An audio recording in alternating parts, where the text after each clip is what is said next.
जय श्री कृष्ण। अथ सप्तदशोऽध्यायः। महाराज परीक्षित द्वारा कलयुग का दमन।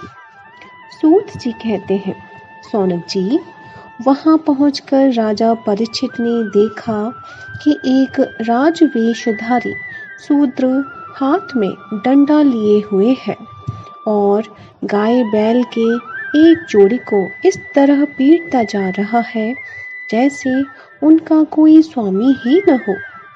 वह कमल तंतु के समान श्वेत रंग का बैल एक पैर से खड़ा कांप रहा था तथा सूत्र की ताड़ना से पीड़ित और भयभीत होकर मूत्र त्याग कर रहा था। धर्मोपयोगी दूध, घी आदि हविष्य पदार्थों को देने वाली वह गाय भी बार बार शूद्र के पैरों की ठोकरें खाकर अत्यंत दीन हो रही थी। एक तो वह स्वयं ही दुबली पतली थी, दूसरा उसका बछड़ा भी उसके पास नहीं था। उसे भूख लगी हुई थी और उसकी आंखों से आंसू बहते जा रहे थे।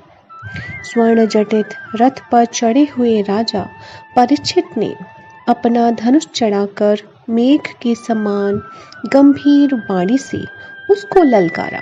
अरे, तू कौन है जो बलवान होकर भी मेरे राज्य के इन दुर्बल प्राणियों को बलपूर्वक मार रहा है?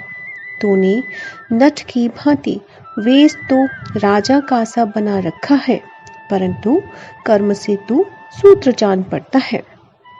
हमारे दादा अर्जुन के साथ भगवान श्री कृष्ण के परम धाम पधार जाने पर इस प्रकार निर्जन स्थान में निरपराधों पर प्रहार करने वाला तू अपराधी है, अतः वध के योग्य है। उन्होंने धर्म से पूछा, कमलनाल के समान आपका श्वेत वर्ण है, 3 पैर न होने पर भी आप एक ही पैर से चलते फिरते हैं। यह देखकर मुझे बड़ा कष्ट हो रहा है। बतलाइए, आप क्या बैल के रूप में कोई देवता हैं? अभी यह भूमंडल कुरुवंशी नरपतियों के बाहुबल से सुरक्षित है। इसमें आपके सिवा और किसी भी प्राणी की आंखों से शोक के आंसू बहते मैंने नहीं देखे। धीनुपुत्र, अब आप शोक न करें, इस सूत्र से निर्भय हो जाएं। गौ माता, मैं दुष्टों को दंड देने वाला हूँ, अब आप रोएं नहीं, आपका कल्याण हो। देवी, जिस राजा के राज्य में दुष्टों के उपद्रव से सारी प्रजा त्रस्त रहती है, उस मत वाले राजा की कीर्ति, आयु, ऐश्वर्य और परलोक नष्ट हो जाते हैं। राजाओं का परम धर्म यही है कि वे दुखियों का दुख दूर करें। यह महादुष्ट और प्राणियों को पीड़ित करने वाला है, अतः मैं अभी इसे मार डालूंगा। सुरभिनंदन, आप तो 4 पैर वाले जीव हैं, आपके 3 पैर किसने काट डाले? श्री कृष्ण के अनुयायी राजाओं के राज्य में कभी कोई भी आपकी तरह दुखी न हो। वृषभ, आपका कल्याण हो। बताइए, आप जैसे निरपराध साधुओं का अंग भंग करके किस दुष्ट ने पांडवों की कीर्ति में कलंक लगाया है? जो किसी निरपराध प्राणी को सताता है, उसे चाहे वह कहीं भी रहे, मेरा भय अवश्य होगा। दुष्टों का दमन करने से साधुओं का कल्याण ही होता है। जो उद्दंड व्यक्ति निरपराध प्राणियों को दुख देता है, वह चाहे साक्षात देवता ही क्यों न हो, मैं उसकी बाजूबंद से विभूषित भुजा को काट डालूंगा। बिना आपत्ति काल की मर्यादा का उल्लंघन करने वालों को शास्त्रानुसार दंड देते हुए अपने धर्म में स्थित लोगों को पालन करना राजाओं का परम धर्म है। धर्म ने कहा, राजन, आप महाराज पांडु के वंशज हैं, आपका इस प्रकार दुखियों को आश्वासन देना आपके योग्य ही है, क्योंकि आपके पूर्वजों के श्रेष्ठ गुणों ने भगवान श्री कृष्ण को उनका सारथी और दूत आदि बना दिया था। नरेंद्र, शास्त्रों के विभिन्न वचनों से मोहित होने के कारण हम उस पुरुष को नहीं जानते जिससे क्लेशों के कारण उत्पन्न होते हैं। जो लोग किसी भी प्रकार के द्वैत को स्वीकार नहीं करते, वे अपने आप को ही अपने दुख का कारण बतलाते हैं। कोई प्रारब्ध को कारण बतलाते हैं तो कोई कर्म को, कुछ लोग स्वभाव को तो कुछ लोग ईश्वर को दुख का कारण मानते हैं। किन्हीं किन्हीं का ऐसा भी निश्चय है कि दुख का कारण न तो तर्क के द्वारा जाना जा सकता है और न वाणी के द्वारा बतलाया जा सकता है। राजर्षि, अब इनमें कौन सा मत ठीक है, यह आप अपनी बुद्धि से ही विचार लीजिए। सूत जी कहते हैं, ऋषि श्रेष्ठ सौनक जी, धर्म का यह प्रवचन सुनकर सम्राट परीक्षित बहुत प्रसन्न हुए। उनका खेद मिट गया। उन्होंने शांत चित्त होकर उनसे कहा।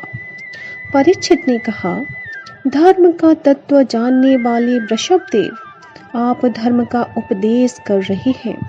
अवश्य ही आप वृषभ के रूप में स्वयं धर्म हैं।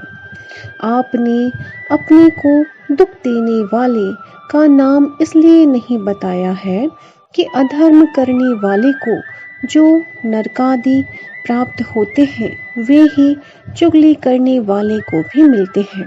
अथवा यही सिद्धांत निश्चित है कि प्राणियों के मन और वाणी से परमेश्वर की माया के स्वरूप का निरूपण नहीं किया जा सकता।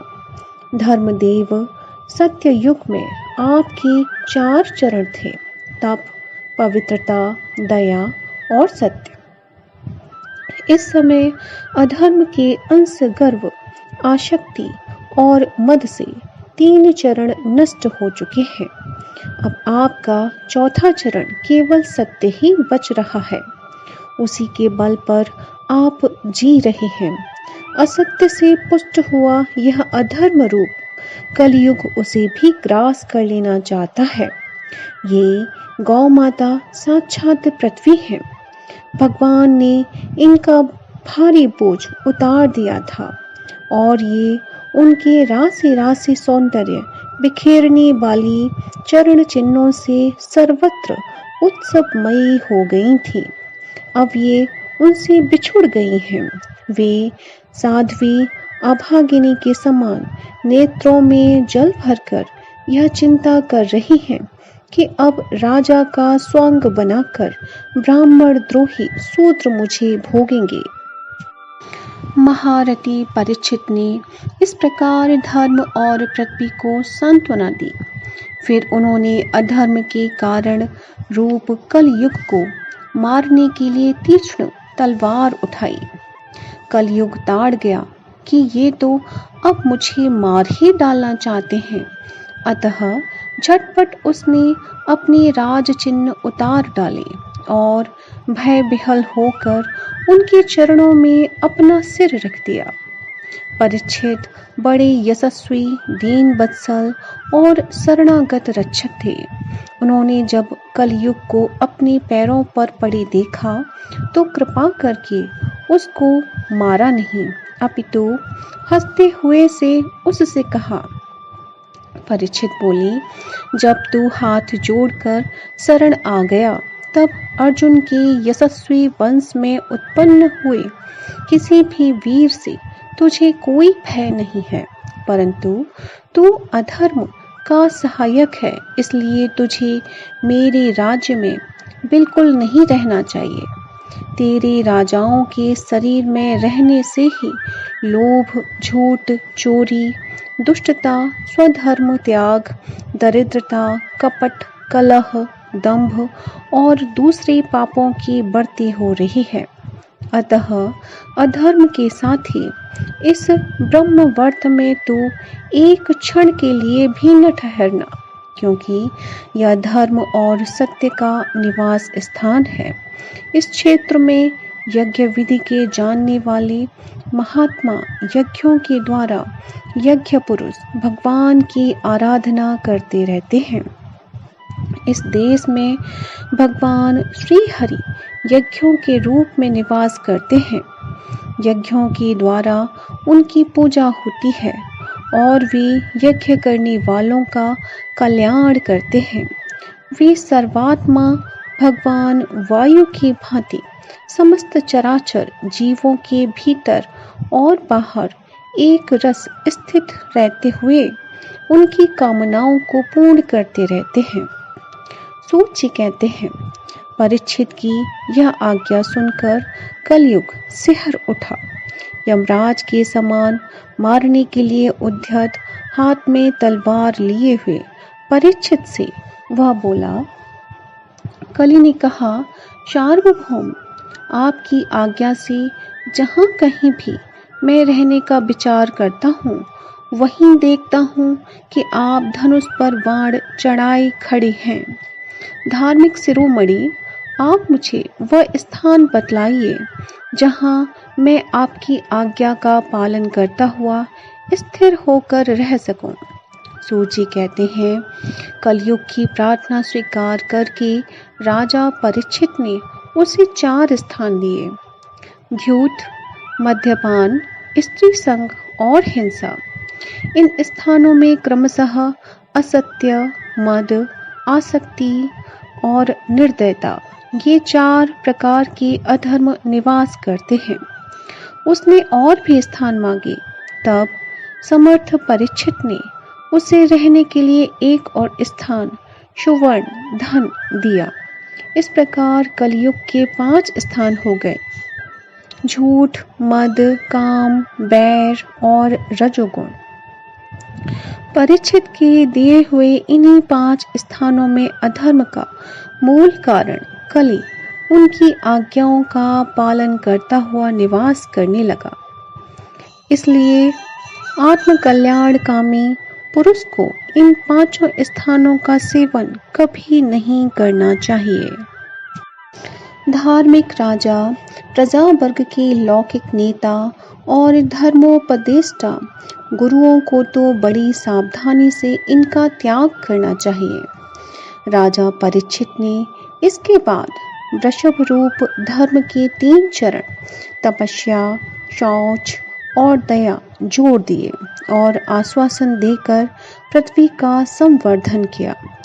वे ही महाराजा परीक्षित इस समय अपने राज सिंहासन पर, जिसे उनके पितामह महाराज युधिष्ठिर ने वन में जाते समय उन्हें दिया था, विराजमान हैं।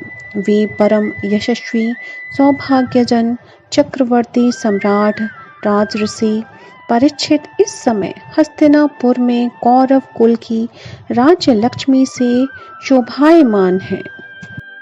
अभिमन्यु नंदन राजा परीक्षित वास्तव में ऐसे ही प्रभावशाली हैं, जिनके शासन काल में आप लोग इस दीर्घकालीन यज्ञ के लिए दीक्षित हुए हैं।